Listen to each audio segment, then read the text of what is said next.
पहले तो मैं आपके सामने डेटा पॉइंट्स रख देता हूँ वीरू, और उसके बाद मैं आपको अपना उस पर एडिटर टेक दे दूंगा।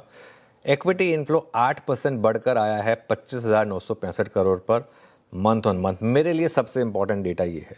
और जबकि फरवरी में 28 दिन होते हैं, जनवरी में 31 दिन होते हैं, तो ऑलमोस्ट अगर आप इसको लाइक टू लाइक बेसिस पे कंपेयर करेंगे, लाइक टू लाइक बेसिस पे, और ये बहुत इंपॉर्टेंट होता है ये बात कहना कि 31 दिन वर्सेस 28 दिन, कहने को 3 ही दिन है बट ऑलमोस्ट 10% का फर्क है डेज में, नंबर ऑफ डेज में। तो उस हिसाब से अगर आप इसको और एडजस्ट कर लें तो ये मंथ ऑन मंथ नंबर काफ़ी अच्छा है।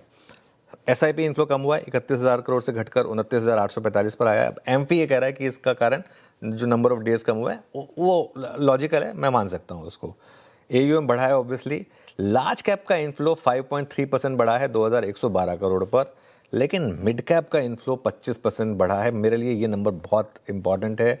और स्मॉल कैप का नंबर 32% बढ़ा है। आपको याद होगा इस वॉर से पहले पूरे फरवरी में हमारा व्यू ये था कि मिड और स्मॉल कैप में अब जगह हो गई है वापस थोड़ी सी बाइंग करने की।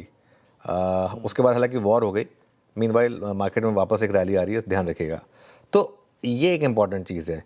लेकिन जो मुझे सबसे अच्छा लगा ना, गोल्ड ईटीएफ में इनफ्लो 78% घटा है, 78%, 5,255 करोड़ पर आया। और वीरो सिल्वर ईटीएफ में तो एक्चुअली आउटफ्लो था।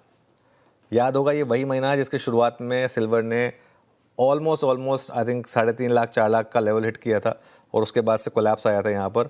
यहाँ आउटफ्लो है 826 करोड़ का। और इवन ईटीएफ इनफ्लो जो है वो भी घटा है। उसमें मैं अज्यूम कर रहा हूँ कि बाकी सब चीज़ें होंगी। मुझे जो चीज़ अच्छी लगती है, जो मेरा एडिटर स्टेक होगा इसमें, ये डेटा मुझे ना दिल को सुकून देने वाला डेटा है। कहीं ना कहीं भारत का रिटेल इन्वेस्टर से कहते हैं ना, मैच्योरिटी जिस लेवल की आ गई है वो बता रहा है। इस समय गोल्ड और सिल्वर में उन्होंने टॉप पर पैसा नहीं डाला, बल्कि सिल्वर में तो विड्रॉ किया, गोल्ड में काफ़ी कम किया अपना इन्वेस्टमेंट। और भले ही उसके बाद वॉर हो गई और मार्केट गिर गया, वो अलग बात है। फरवरी में अब किसी को पता नहीं तो था नहीं कि वॉर हो जाएगी। जब मिड कैप और स्मॉल कैप पर पॉजिटिव व्यू भी लिया गया, तब भी पता नहीं था कि वॉर हो जाएगी, उस तरीके से मार्केट गिर जाएगी। लेकिन एटलीस्ट मिड और स्मॉल कैप जो बहुत ज़्यादा ऑब्सीन ओवर वैल्यूड हो गए थे, अब लगातार गिरावट के बाद वो जब एक डिसेंट वैल्यूएशन पर आए और अर्निंग्स ग्रोथ बहुत शानदार रही, उसके बाद उन्होंने मिड और स्मॉल कैप में पैसा डाला। ये मेरे लिए एक अच्छी खबर है।